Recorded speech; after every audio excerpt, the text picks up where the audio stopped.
Hello there, and welcome to this live session of the Chemistry Clinic brought to you by Boost Revision. We are continuing with our series on practical chemistry, and in today's session, we're going to be looking at producing titration curves or pH curves.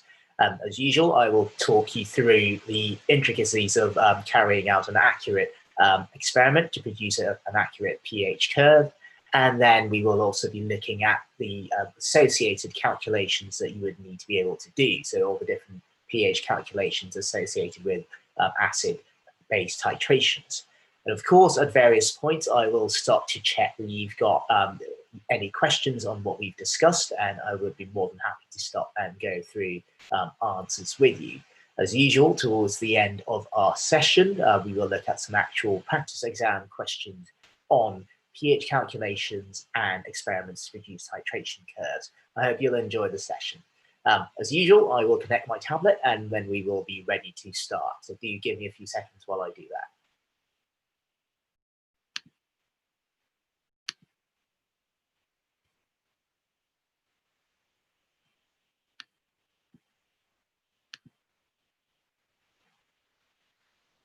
Excellent. So you should hopefully see on your screens the title of the page, Practical Chemistry and Titration Curves. And to start with, I'd like us to look at some of the basics to do with acids and bases. So this is something we would have covered in a previous live session on acids and alkalis, but it's worth going over once again before we start on our work on titration curves. So, of course, an acid is defined as a substance that releases H+ ions in aqueous solution. So this is the Bronsted-Lowry definition of an acid. You can say if I highlight that, so it releases H+ ions. It's key to our understanding of how acids behave in solution. And there are a number of examples. So I've got sulfuric acid, and I've got nitric acid, and I've got ethanoic acid. The first two, of course, are strong acids, which means that they completely dissociate in water, completely ionize in water, whereas ethanoic acid, the third example, is a weak acid. It only partially dissociates in water.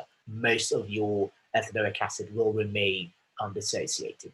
And of course, the counterpart to an acid is a base, or in this case, an alkali, which is a soluble base. So alkalis will dissolve in water to release OH- ions. So if we highlight that key part of the definition, releases OH- ions in solution. A typical example is sodium hydroxide, which when dissolved in water will give you Na+ ions, but more importantly will give you OH- ions in solution. We've got two examples. You've got in potassium hydroxide, you've got a strong alkali, and ammonia is a weak alkali.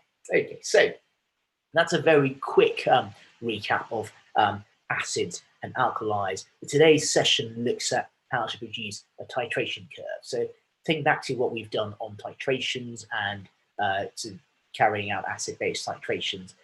This time round, what we're going to be doing, instead of using an indicator to show when we've reached neutralization, we're actually going to be following the neutralization reaction as we add our alkali to our acid. In other words, we're going to be measuring the pH at regular intervals of addition of our alkali.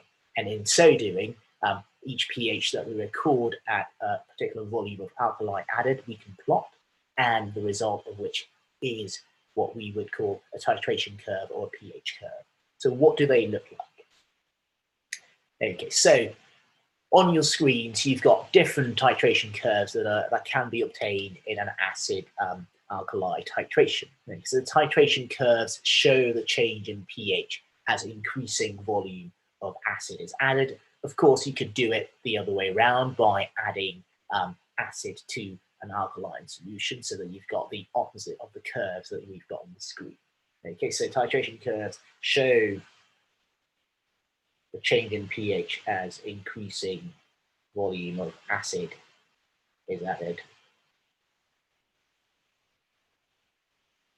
or vice versa. Okay, so we're going to be looking at it from the standpoint of starting with an acid solution and adding alkali to that acid solution. So how do we know from these curves that we're starting with an acidic solution? Well, if you look down at the pH starting pH of each of our titration curves, you'll see that all of the pHs are below pH 7. So we're dealing with an acid solution to start with. So you've got an acidic solution in your conical flask, and in your burette, you've got your sodium hydroxide or whatever alkali you're adding, which you will then be adding to your acidic solution. And as you can see, on addition of our alkali, you do get an increase in pH, not a steep increase in pH, you do get a gradual increase in pH in all of these examples. And at a very specific volume, so the equivalence point, you get a huge vertical rise in pH as you add that excess of alkali that takes it beyond neutralization to alkaline territory. Okay, so you will notice that all of our pH curves, bar 1, have got this very steep vertical equivalent volume. The only exception being this 4th pH curve, and we'll explain why that is very shortly. We'll take each of these pH curves in turn then. Okay, so looking at the first pH curve and the starting pH, we've got a pH of about 1. Okay, so that is suggesting that we've got a very strong acid, completely dissociated in solution. And we can look at the end pH there, which is at about pH 14. So that suggests that we've added very strong alkali to our strong acid to reach that final pH after 50 centimeters cubed of alkali added, which is a very high pH, so very strongly alkaline. And so this first example is an example of a strong acid, strong alkaline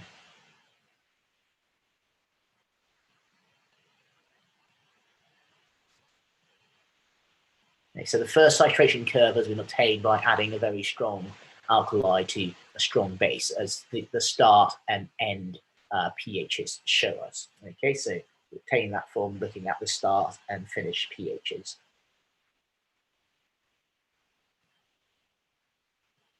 Okay, good. So we start by adding our alkali slowly in increments, and we reach our equivalence volume, which is the volume at which your acid is completely neutralized, and that volume is 25 centimeters cubed.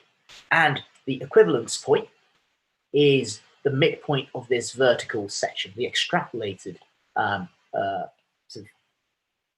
the extrapolated vertical section.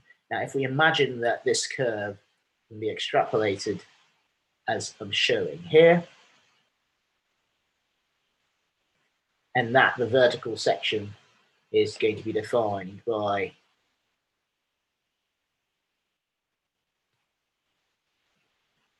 this height here. It's the midpoint of that vertical section there. Okay, so for strong acid, strong alkali, it should be pretty much on 7 exactly, pH 7. Something I haven't quite managed to do, I do appreciate in my drawing. Let's fix that by undoing, there we go, and doing a better job of it. Okay, so that is our equivalence point, and the equivalence point is the midpoint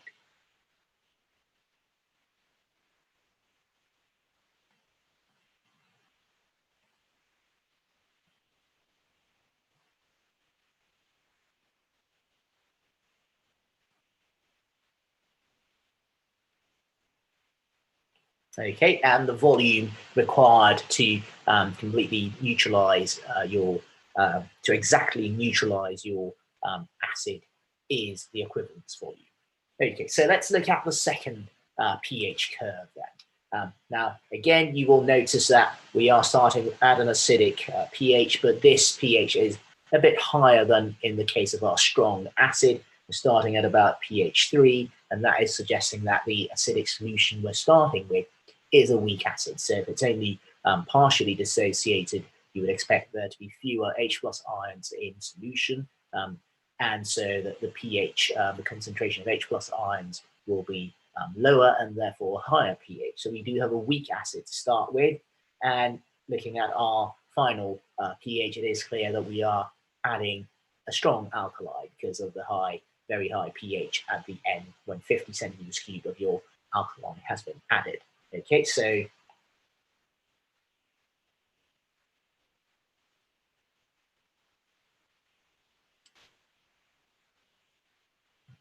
we've got a weak acid, strong base titration curve in the second instance.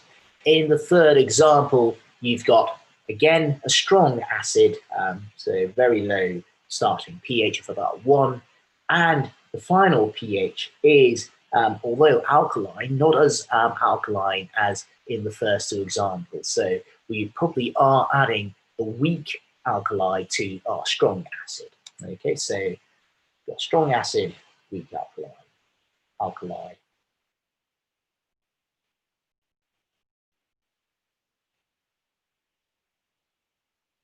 So I'm using alkali and base interchangeably. If we're being strictly rigorous about this, it is an alkaline solution we are adding to our acid because it's got a soluble base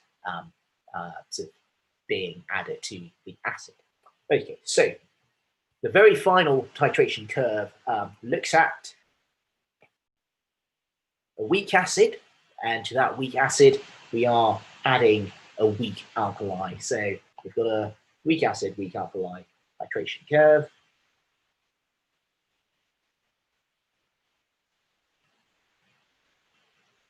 Okay, and this is the only example where you don't really have a vertical section, so we don't have an equivalence point for this titration curve, as you can see here.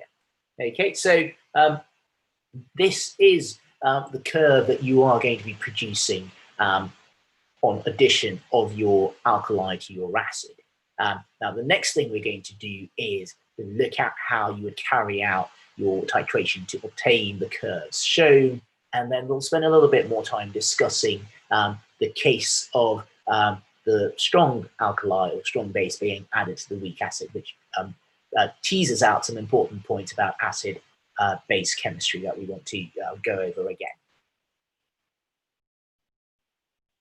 Okay, so the first thing to do is to obtain a pH meter. Now that is an important piece of equipment that you will be using in this titration. The pH meter measures the amount of hydrogen ions you've got in solution, measures the hydrogen ion concentration, and therefore tells you what the pH is. Now, pH meters are often stored in a buffered solution of the salt, and over time tend to lose their accuracy if they haven't been used in a while. So it is very important that at the start of your titration experiment to produce a titration curve, that you calibrate your pH meter, which is a very straightforward process to go through. Okay, so calibration of your pH meter is very important to get accurate results. Okay, so how do we calibrate our pH meter? Well, you start with a solution, a buffer solution of known pH. So you're going to prepare a buffer solution whose pH is known very accurately by measuring accurately the mass of the buffer salt and putting it dissolving it into the exact volume of water required to produce a particular pH. Now, often this will be done, this buffer solution would have been produced for you by your technician, so you don't have to actually prepare the buffer solution yourself. Of course, that buffer solution would be a weak acid in equilibrium with its salt, or it would be a weak alkali in equilibrium with its salt. Either way, the buffer produced will be at a very specific pH, and what you'll do is you're going to insert your pH meter into the buffer solution and then press the calibrate button so that the pH meter knows that it is measuring exactly the pH 4, for instance, which is a typical buffer solution pH for calibration of your pH meter. Okay, so we've set our pH on our pH meter to 4 because we know that we've got a very accurately prepared buffer of pH 4. Okay, you could also then calibrate against a second buffer solution, typically at pH 7. So again, do that and press the calibrate button on your pH meter, and that should mean that your pH meter can now accurately measure to pHs. Okay, so calibration of our pH meter. Now, the steps, we've just talked about the steps required to calibrate the pH meter. Once that's been done, all that's left for us to do is the titration. Okay, so you're going to transfer 25 centimeters cubed of your acid into a conical flask, so 25 centimeters cubed of acid into a conical flask, and you're going to do that using a pipette. So accurate volumes of your acid. Get a 25 centimeter cubed pipette, use a pipette filler, and transfer that acid into your conical flask. The second step, of course, involves measuring the initial pH of the acid with a pH meter. So you've got your acid in the conical flask. You're now going to insert your pH meter into that acid to record the pH. Now, you've got to wait for the reading to remain steady and then note that pH down.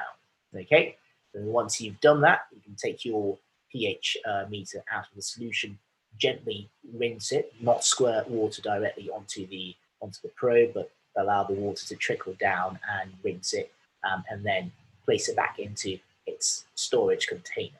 So we've measured the initial pH of our acidic solution.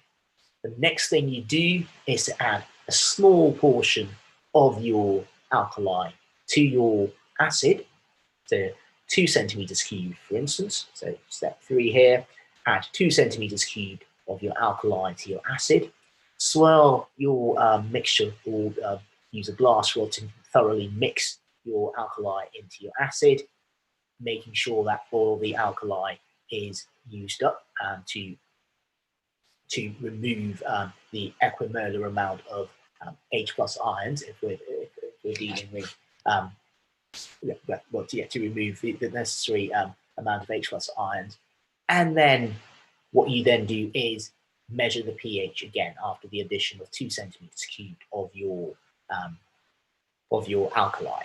Okay, so after each 2 centimeter cubed addition of your alkali, you need to record the pH. You need to make sure that the mixture is stirred and that the pH is equalized, which is what step 4 refers to. So you've got a steady pH. Okay, now as you approach the, you're going to repeat steps 3 and 4, and you're going to approach the equivalence volume. Now, what you need to do is, as you approach the endpoint or equivalence volume, you need to add smaller and smaller volumes of your alkali to make sure that you approach and obtain a perfectly vertical equivalence point. So I'm going to use, what I'm going to do is copy one of these curves and use that as to demonstrate what I mean by obtaining a perfectly vertical equivalence point. Let's copy that.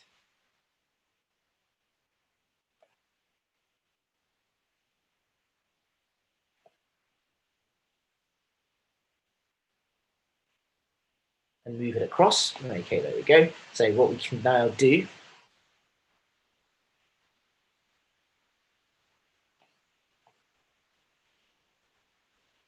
okay, so here's the curve we've obtained so far, because we've added we've added about 20 centimeters cubed of alkali, and this is the plot we've got. Now, as we reach, say, 24 centimeters cubed, we're going to obtain the pH perhaps at about there. So we're going to put a little dot there. Now, what you need to do as you approach 25 centimeters cubed, which we know to be, which we've calculated to be the equivalence volume, is that we no longer want to add increments as large as 2 centimeters cubed, because if you did so, you would get a very large rise in pH. You would go past the equivalence volume to 26, which would give you a pH which would be quite a high pH. So the 2 data points, as you can see there, if we try to join them up, we'd fail to produce a vertical section. Whereas if you added smaller and smaller increments of your alkali, you are more likely to get the correct sort of resolution that allows you to get a perfectly vertical equivalence volume. Okay, so adding smaller increments means that you now have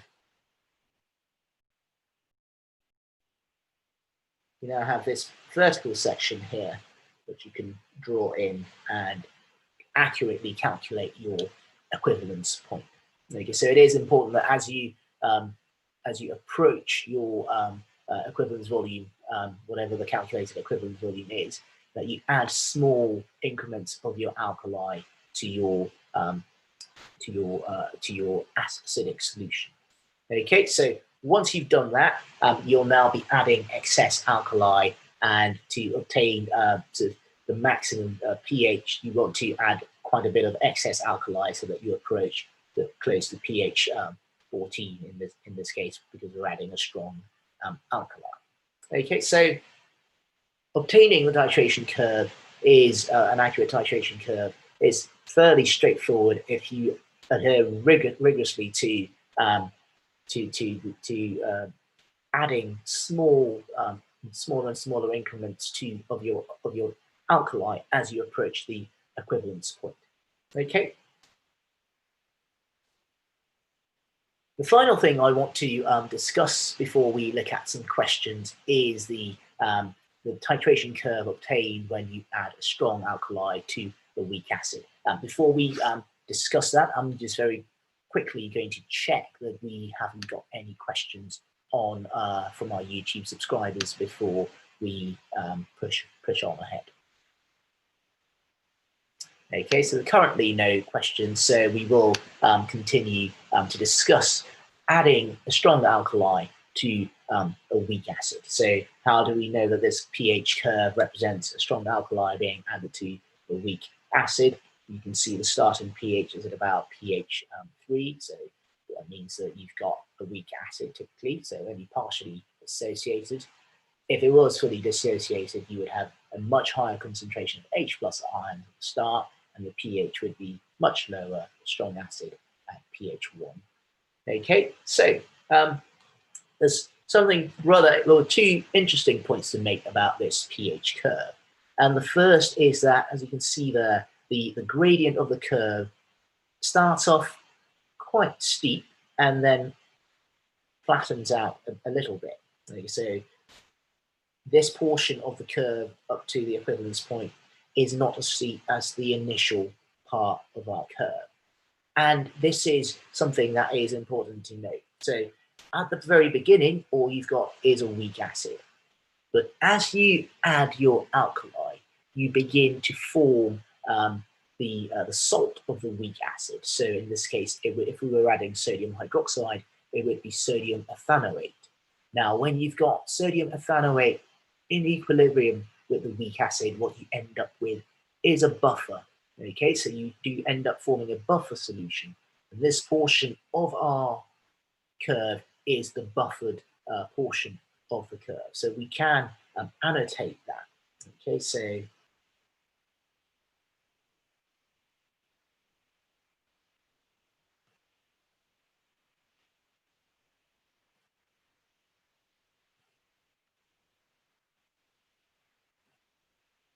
the weak acid, ethanoic acid, and its salt.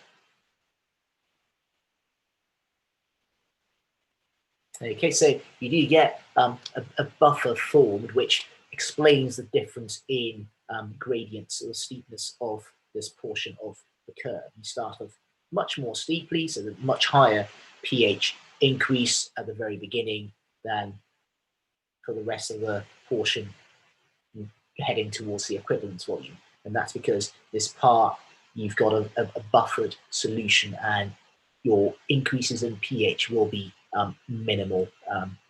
So that's what's going on at that point. The other interesting thing to pick up on this particular pH curve is what happens when you've neutralized half of the acid you started with. Okay, so remember, we're starting with ethanoic acid, and I've picked an arbitrary sort of concentration or moles of ethanoic acid. So we're starting off with 1 mole of ethanoic acid, and if we're going to be neutralizing half of it, we're going to be adding 0.5 moles of sodium hydroxide or hydroxide ions. Okay, now remember at the start we've got no sodium ethanoate formed and no water formed apart from the water that your acid is already dissolved in. Okay, so we add 0.5 moles of our alkali to our acid, and what we have left is 0.5 moles of the acid. Okay, so we've neutralized half of the acid. That means we've got half of the acid left. We've used up half of it. What have we formed as a result of neutralizing half of the acid? Well, we formed 0.5 moles of our sodium ethanoate or ethanoate ions. Okay, and this is really important for understanding the idea of pKa and Ka and how it relates to the pH at half neutralization. Now, we've got an expression for the acid dissociation of our weak acid. This is your acid dissociation constant, and it is given by the concentration of your H+ ions multiplied by the concentration of A- ions divided by the concentration of your undissociated acid. Now, at half neutralization of your weak acid, you've got a concentration of A-, so in this case, sodium ethanoate, 0.5 moles in whatever volume it is, being equal to the concentration of our weak acid that's undissociated.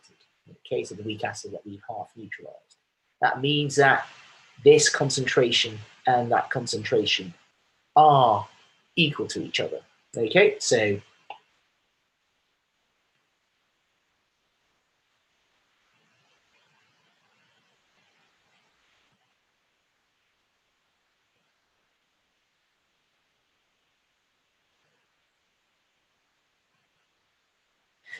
if A-, in other words, the ethanoate ion, sodium ethanoate concentration is equal to the ethanoic acid concentration, the undissociated acid, then the two will cancel out, so that your Ka expression becomes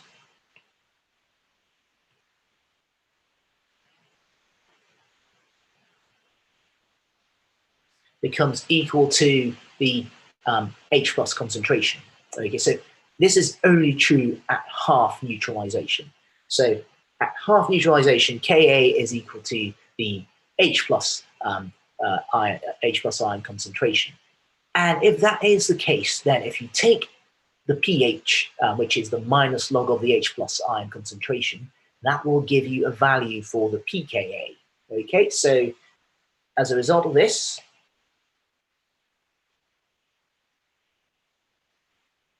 pKa is equal to pH at half neutralization.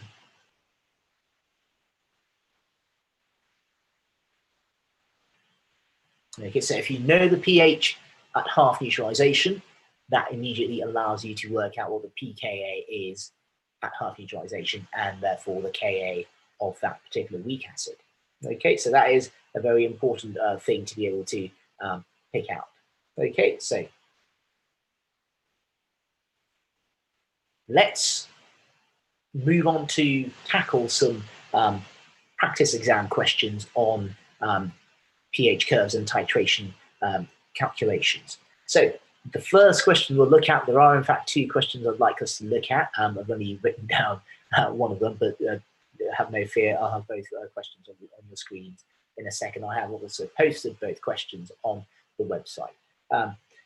The first question we want to look at is from the 2018 paper 1, and this is question 19. So let's have a good go at doing this. Okay, so question 19 says this question is about acids and bases found in the home. And we're looking at ethanoic acid, which is the acid present in vinegar. A student carries out an experiment to determine the pKa value of ethanoic acid. We've just been talking about pKa values. So this would be equal to the pH at half neutralization. The concentration of ethanoic acid is 0.87 moles per decimeter cubed, and the pH of the vinegar is 2.41. The first thing we're asked to do is write the expression for the acid dissociation constant, which we've just seen and should be straightforward. So Ka, we know, is going to be equal to the H plus concentration times the ethanoate ions concentration in this instance, all divided by the undissociated acid, which is, of course, ethanoic acid. Okay, so that is our Ka expression. The next thing we're asked to do is to calculate the pKa value of our ethanoic acid and give our answer to 2 decimal places. Okay, so 2 things we need to do: calculate pKa and give our answer to 2 decimal places. So let's have a go at doing that. Okay, so let's look at the data we've been given then. We know that the pH of the vinegar is 2.41.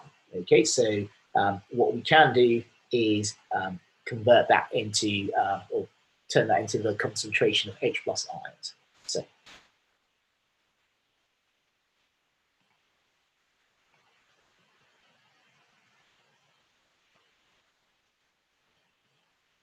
if we unlog 2.41, that would be 10 to the minus 2.41, and that would give us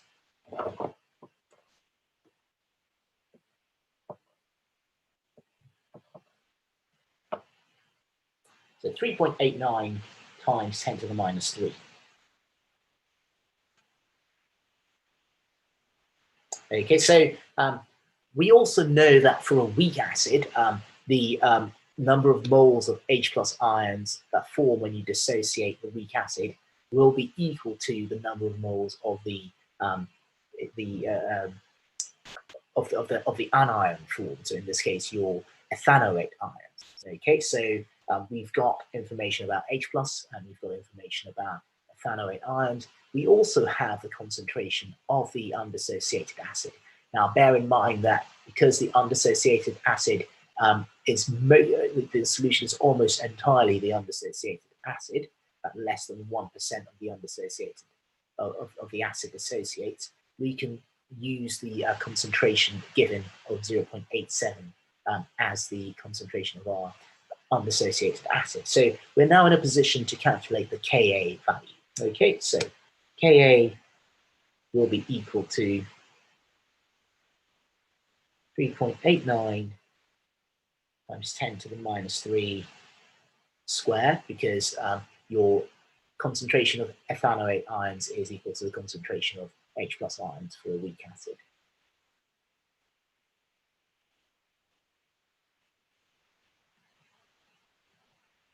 Okay, so if we square my answer and then divide it by 0.87, we get 1.74 times 10 to the minus 5. And then if we take the minus log of that, because we're being asked for pKa, and P stands for minus log, so minus log of our answer. Oops, let's handle that. Minus log of 1.74.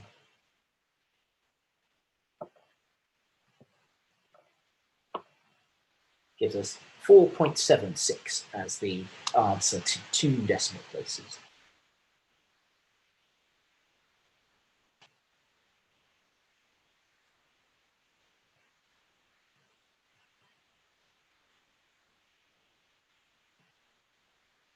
Okay, so that's that second part to that question dealt with. In part 3, we're asked to determine the percentage dissociation of ethanoic acid in the vinegar. Okay, so we've got, if we go back to our, so we start off with 0.87 moles of vinegar in our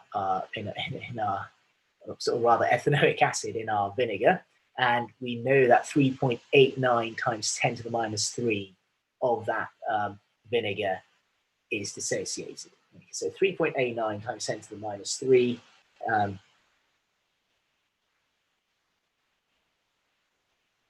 moles of our H plus ions. We know that we've got the same number of moles of our ethanoic ion. So if you imagine 1 mole of ethanoic acid dissociates to give you X number of moles of your H plus ion and X number of moles of your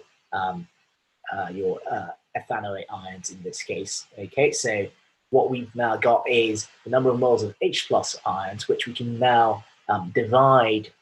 We can divide that by the number of moles at the start. So if we're imagining that we've got the total volume, so we do know we've got the total volume as 1 dm cubed, so 0.87 moles in 1 dm cubed. So using the concentration given to us and multiplying that by 100.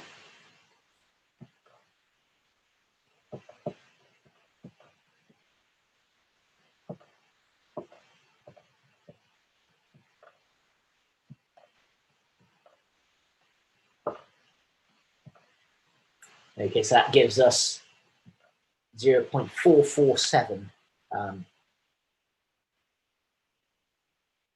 percent, which tells you the extent to which the dissociation has occurred is absolutely tiny. So less than 0.5% of your ethanoic acid has actually dissociated to give you H plus ions.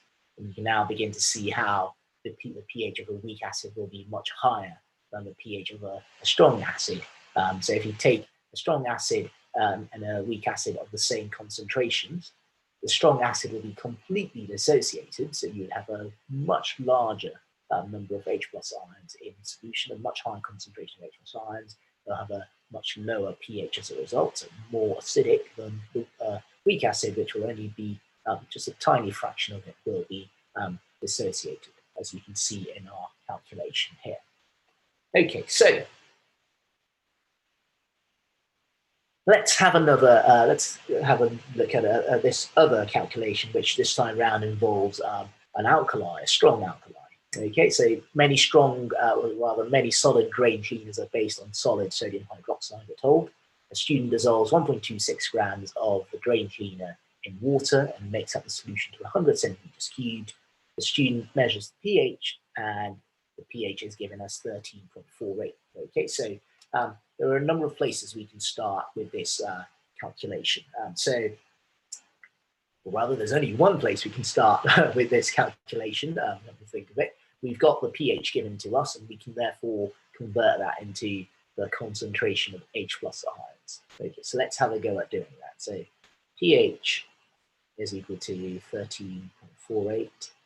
Therefore, H plus concentration is equal to 10 to the minus 13.48, and that gives us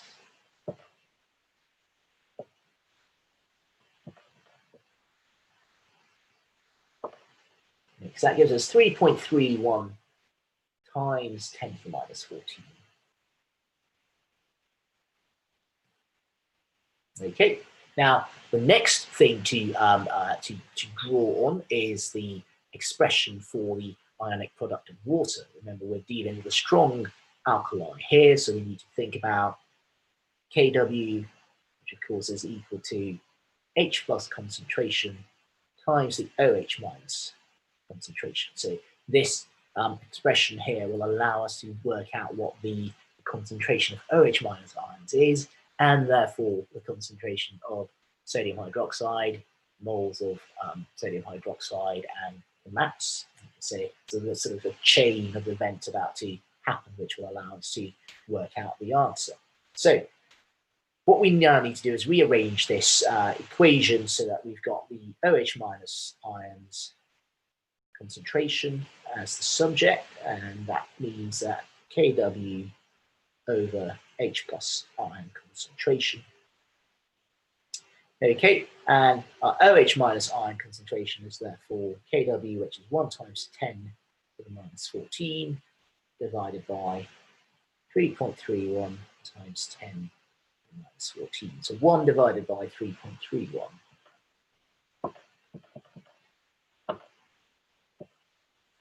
gives us 0.302.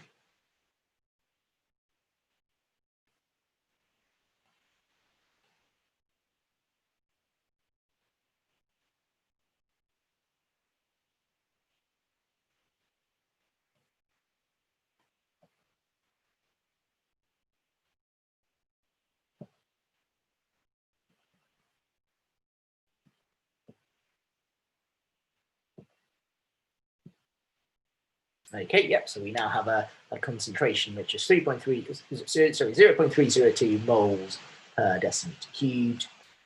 Okay, now we know that the concentration is, or rather the volume of our drain cleaner is 100 centimeters cubed.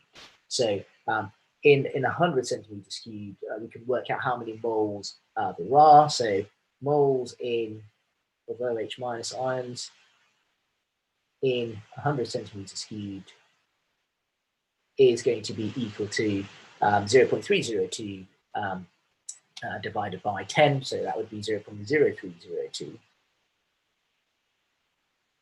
Okay, so we now have a number of moles of our hydroxide ions, and we can therefore work out the number of the mass of our sodium hydroxide. So mass of sodium hydroxide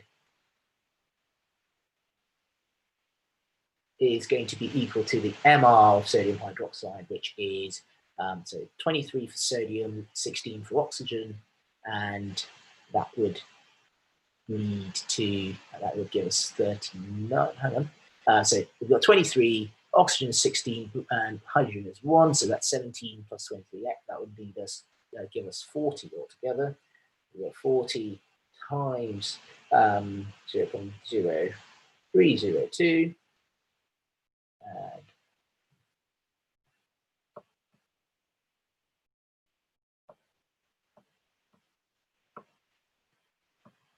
gives us 1.21, and we can now work out the percentage by mass of sodium hydroxide. So 1.21 grams over 1.26, so that's quite a lot, being sodium hydroxide. So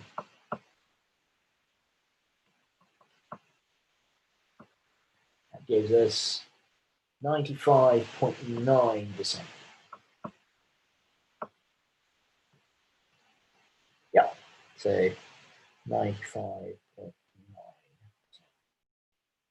Okay, so those are the acid sort of base sort of calculation questions on this sort of paper. So question 19, parts A and B. I'm going to skip over the bonding part in C, and what I want to do is spend the next 5 minutes looking very quickly at perhaps one more calculation to do with acids and alkalis. So question 21 from the 2017 paper. Okay, so we add that to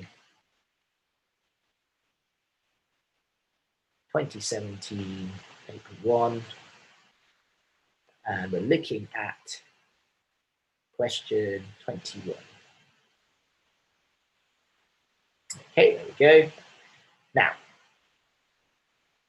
so we've got ethanoic acid again, and we're told what its Ka is, 1.75 times 10 to the minus 5, and that's the Ka at 25 degrees Celsius. It's important to pay attention to the temperature because we're discussing equilibrium constant, and so the value will be affected by changes in temperature. So this is at standard temperature, 25 degrees C, and so it is 1.75 times 10 to the minus 5 moles per decimeter cubed. A student uses a pH meter to measure the pH of the solution at 25 degrees C, and we're told it is 2.44. We now need to calculate the concentration of ethanoic acid in the solution. So first thing we're asked to do is calculate the concentration and to give our answer to 3 sig figs. So 2 things we need to bear in mind. Okay, so where do we start? We are given the pH, which means that we should be able to work out the H plus ion concentration.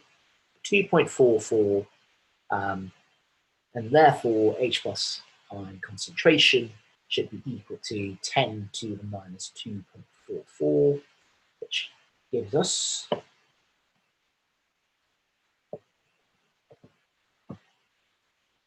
3.631 times 10 to the minus 3. 631 times 10 to the minus 3.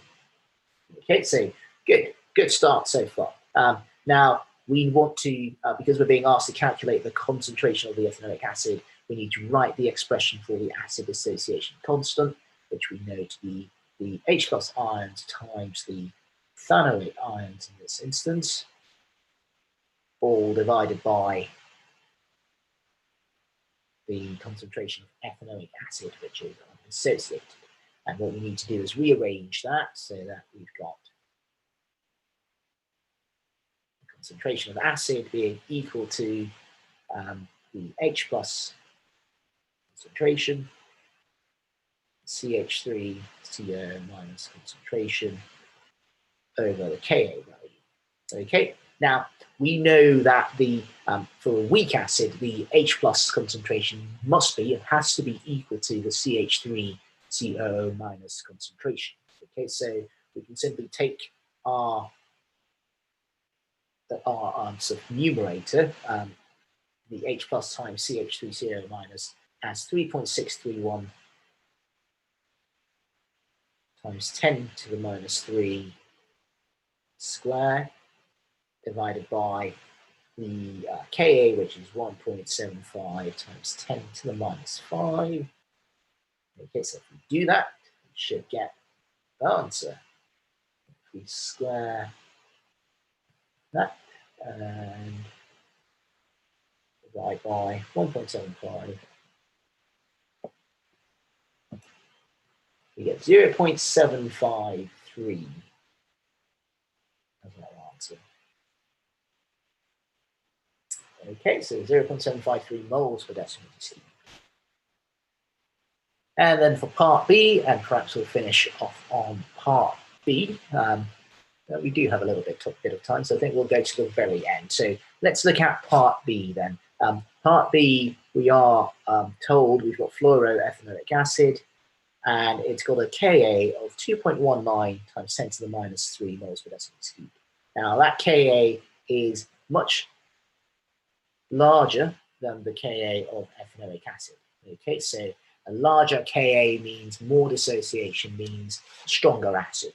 Okay, so this is our strong acid is our, or stronger of the two acids is our fluoroethanoic acid. Okay, so it's going to be donating a proton to our ethanoic acid,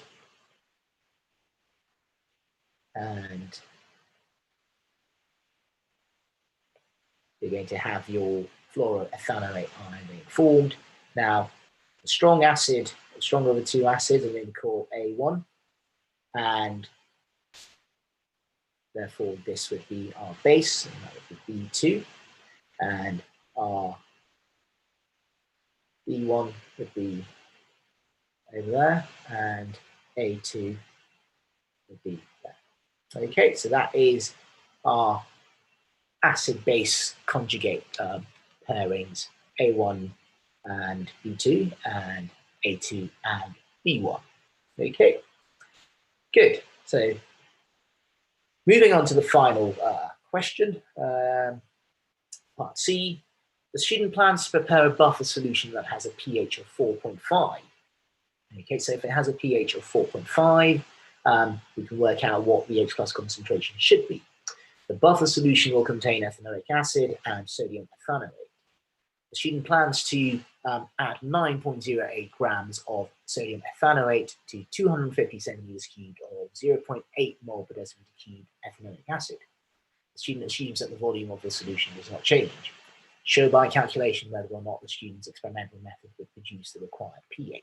Okay, so the required pH is 4.5, and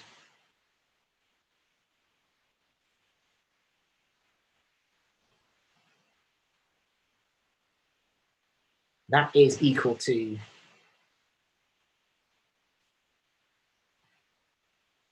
an H plus ion concentration, which is 10 to the minus 4.5, which is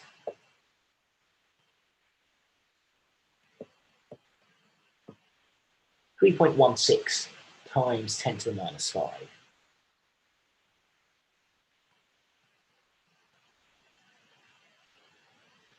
Okay, so that's the H plus ion concentration we need to obtain if the student's working out is correct. Okay, so let's write down an expression for the acid dissociation constant. We know that H plus ion concentration times our ethanoate ion concentration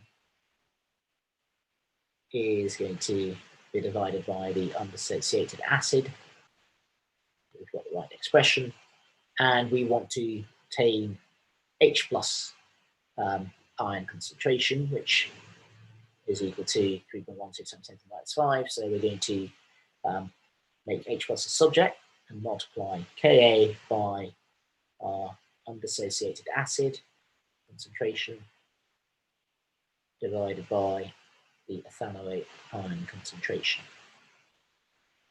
Okay, so a bit of rearranging going on there. Right, so we've got the pH, and so we've worked out the H plus concentration. We've got 9.08 grams of our ethanoate salt, and that's going to be divided into, dissolved in 250 centimeters cubed volume of acid. So we can work out the moles of our sodium ethanoate. Okay, so N of sodium ethanoate, so 9.08 divided by 23 for sodium plus 32 for the 2 oxygens plus 24 for the 2 carbons plus 1, 2, 3 for the 3 hydrogens. It's 82. So 9.08 divided by 82 gives us 0.111. Okay, so we've got the number of moles of sodium ethanoate. We can work out the concentration of ethanoate ions.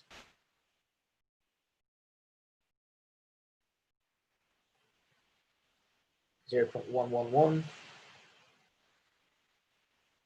dissolved in 250 centimeters cubed, so 0.25.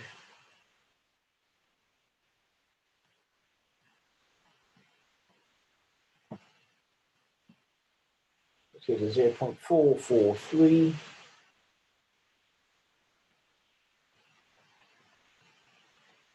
Okay, so we now have the concentration of ethanoate ions. We've also got the concentration of our undissociated acid. Remember, that's been given to us at 0.8 moles per decimeter cubed.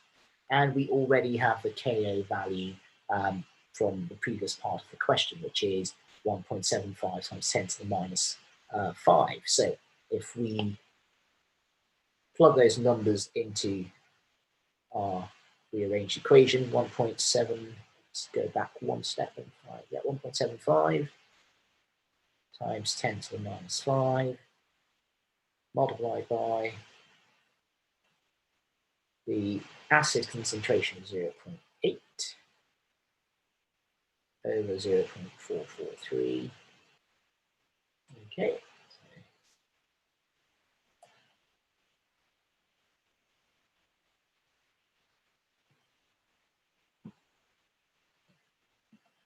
And the answer times 1.75 times 5 gives us 3.16 times 10 to the minus 5, which is exactly what we're looking for.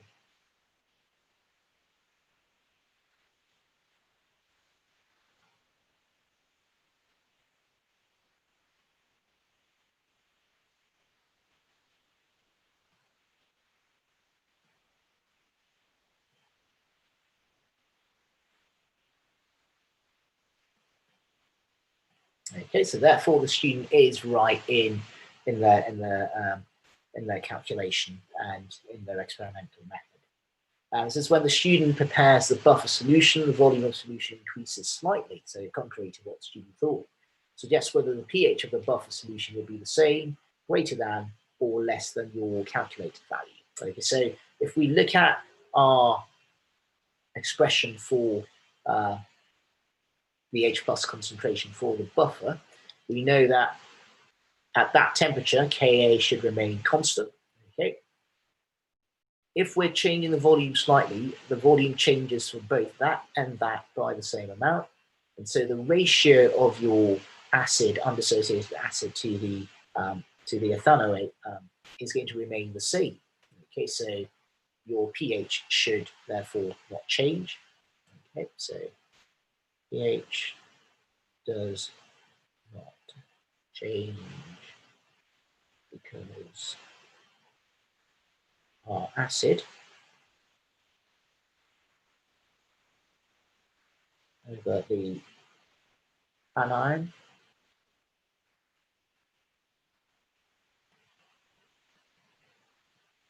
remains constant. Okay, so that brings us to the end of this session, looking at titration curves and tackling some pH calculations associated with these. As usual, it's been a pleasure to host you on this Sunday. If there are any questions on acids and bases and titration curves specifically, please do drop us a line at boostrevision.com and we will be more than happy to respond to any questions you've got. I'll always ask that you go away and tackle some of these questions on your own to really test your understanding, and where you find that you're stuck, you need to then contact us or contact a teacher straight away to resolve any issues. Thank you very much for joining me. It's been a pleasure. I'll see you soon.